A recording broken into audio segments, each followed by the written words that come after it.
नमस्कार, मैं स्वतंत्र कुमार और आप सभी का स्वागत करता हूं आपके अपने चैनल शॉर्ट हैंड टीम पर। तो दोस्तों, आज के इस वीडियो में हम लोग डिक्टेशन लिखेंगे। पहली बार में इसे हम 40 की स्पीड से लिखेंगे, दूसरी बार में 60 की स्पीड से लिखेंगे, तीसरी और आखिरी बार में इसी डिक्टेशन को हम लोग 80 की गति से लिखेंगे। लेकिन अगर आपको ये नहीं पता है कि इसको संकेत लिपि में किस प्रकार से लिखा जा सकता है, यानी इसके प्रत्येक शब्द की आउटलाइन क्या होगी, तो आप इसके पहले वाले वीडियो को जाकर के देख लीजिए। उसमें हमने एक एक शब्द के आउटलाइन को लिख करके बताया है। आपके डिक्टेशन स्टार्ट होने में जो शेष समय है वो है 5 सेकेंड। तब तक के लिए आप रेडी रहें।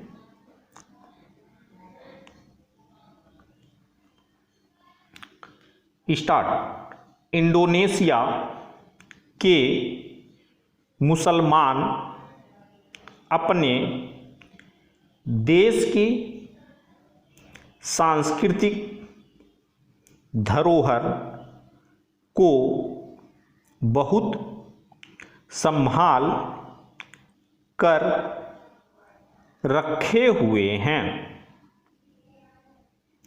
रामायण भी इसी धरोहर का एक हिस्सा है।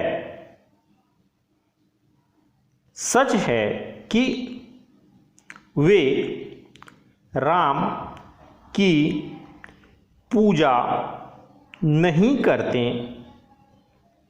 पर इस सांस्कृतिक परंपरा का विरोध भी नहीं करते। यूरोप के ईसाई ईसा पूर्व की रोमन तथा यूनानी संस्कृति का पूरा आदर करते हैं। इसी तरह पाकिस्तान में भी प्रगतिवादी मुसलमान सिंधु नदी की सभ्यता को अपनी पूर्वज सभ्यता के रूप में स्वीकार करने लगे हैं। अब समय आ गया है कि भारतीय मुसलमान भी इसी दृष्टिकोण को अपनाएं। यह तो सच है कि कांग्रेस इस चुनाव में सबसे बड़ी पार्टी के रूप में उभर कर आई है, लेकिन सच यह भी है कि यह नहीं कहा जा सकता कि उसे जनता का स्पष्ट जनादेश प्राप्त नहीं हुआ है। कुल मिलाकर यह एक अल्पसंख्यक सरकार ही है, जिसे अपने हर महत्वपूर्ण निर्णय को सदन में स्वीकृत करवाने के लिए स्पष्टतः कम्युनिस्ट पार्टियों का सहारा लेना होगा।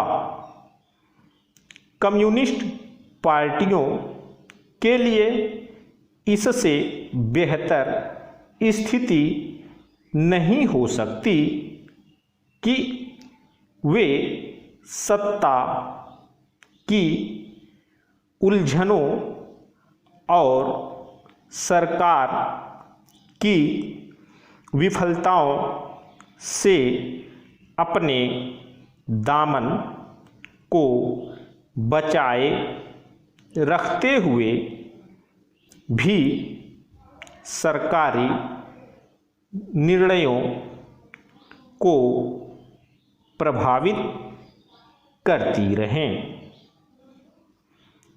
पंडित नेहरू के समय से आज तक उनका खेल यही रहा है कि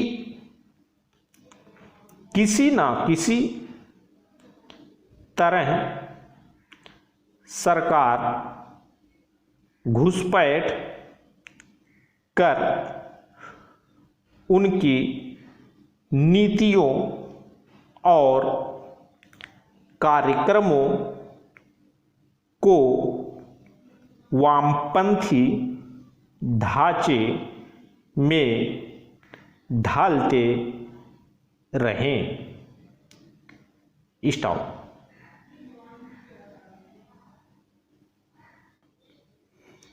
दोस्तों इसी डिक्टेशन को दूसरी बार में हम लोग 60 शब्द प्रति मिनट की स्पीड से लिखेंगे और आपके डिक्टेशन लिखने में जो शेष समय वो है 5 सेकंड। तब तक के लिए आप रेडी रहें। स्टार्ट। इंडोनेशिया के मुसलमान अपने देश की सांस्कृतिक धरोहर को बहुत संभाल कर रखे हुए हैं। रामायण भी इसी धरोहर का एक हिस्सा है।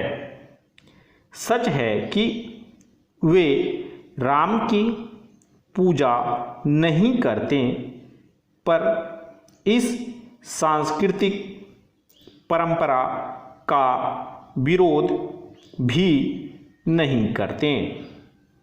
यूरोप के ईसाई ईसा पूर्व की रोमन तथा यूनानी संस्कृति का पूरा आदर करते हैं। इसी तरह पाकिस्तान में भी प्रगतिवादी मुसलमान सिंधु नदी की सभ्यता को अपनी पूर्वज सभ्यता के रूप में स्वीकार करते हैं। अब समय आ गया है कि भारतीय मुसलमान भी इसी दृष्टिकोण को अपनाएं। यह तो सच है कि कांग्रेस इस चुनाव में सबसे बड़ी पार्टी के रूप में उभर कर आई है, लेकिन सच यह भी है कि यह नहीं कहा जा सकता कि उसे जनता का स्पष्ट जनादेश प्राप्त नहीं हुआ है। कुल मिलाकर यह एक अल्पसंख्यक सरकार ही है जिसे अपने हर महत्वपूर्ण निर्णय को सदन में स्वीकृत करवाने के लिए स्पष्टतः कम्युनिस्ट पार्टियों का सहारा लेना होगा। कम्युनिस्ट पार्टियों के लिए इससे बेहतर स्थिति नहीं हो सकती कि वे सत्ता की उलझनों और सरकार की विफलताओं से अपने दामन को बचाए रखते हुए भी सरकारी निर्णयों को प्रभावित करती रहें।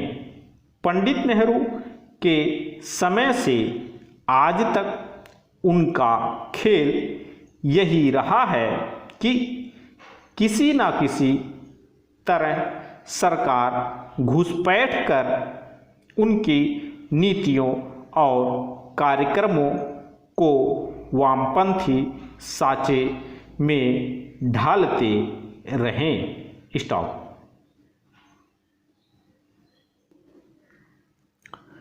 दोस्तों आखिरी बार में इसी डिक्टेशन को हम लोग 80 शब्द प्रति मिनट की गति से लिखेंगे और आपके डिक्टेशन स्टार्ट होने में जो शेष समय हुआ है 5 सेकंड, तब तक के लिए आप रेडी रहें।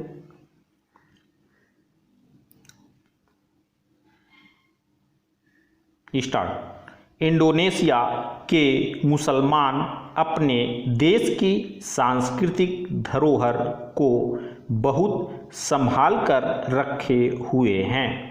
रामायण भी इसी धरोहर का एक हिस्सा है। सच है कि वे राम की पूजा नहीं करते, पर इस सांस्कृतिक परंपरा का विरोध भी नहीं करते। यूरोप के ईसाई ईसा पूर्व की रोमन तथा यूनानी संस्कृति का पूरा आदर करते हैं। इसी तरह पाकिस्तान में भी प्रगतिवादी मुसलमान सिंधु नदी की सभ्यता को अपनी पूर्वज सभ्यता के रूप में स्वीकार करने लगे हैं। अब समय आ गया है कि भारतीय मुसलमान भी इसी दृष्टिकोण को अपनाएं। यह तो सच है कि कांग्रेस इस चुनाव में सबसे बड़ी पार्टी के रूप में उभर कर आई है, लेकिन सच यह भी है कि यह नहीं कहा जा सकता कि उसे जनता का स्पष्ट जनादेश प्राप्त नहीं हुआ है। कुल मिलाकर यह एक अल्पसंख्यक सरकार ही है जिसे अपने हर महत्वपूर्ण निर्णय को सदन में स्वीकृत करवाने के लिए स्पष्टतः कम्युनिस्ट पार्टियों का सहारा लेना होगा। कम्युनिस्ट पार्टियों के लिए इससे बेहतर स्थिति नहीं हो सकती कि वे सत्ता की उलझनों और सरकार की विफलताओं से अपने दामन को बचाए रखते हुए भी सरकारी निर्णयों को प्रभावित करती रहें। पंडित नेहरू के समय से आज तक उनका खेल यही रहा है कि किसी न किसी तरह सरकार घुसपैठ कर उनकी नीतियों और कार्यक्रमों को वामपंथी साँचे में ढालते रहें। स्टॉप। दोस्तों इस तरह से आज का वीडियो हम लोगों का कंप्लीट हुआ। मेरा प्रयास अगर आप लोगों को अच्छा लगा तो कृपया इस वीडियो को लाइक शेयर जरूर कर दिया करें। चैनल पर नए हैं तो चैनल को सब्सक्राइब कर लें। जस्ट बगल में आपको बेल आइकन मिलेगा, उसे भी प्रेस कर दें ताकि मेरे लेटेस्ट वीडियोज आपको समय समय पर मिलते रहें और आप घर बैठे संकेत लिपि को सीख सकें। धन्यवाद।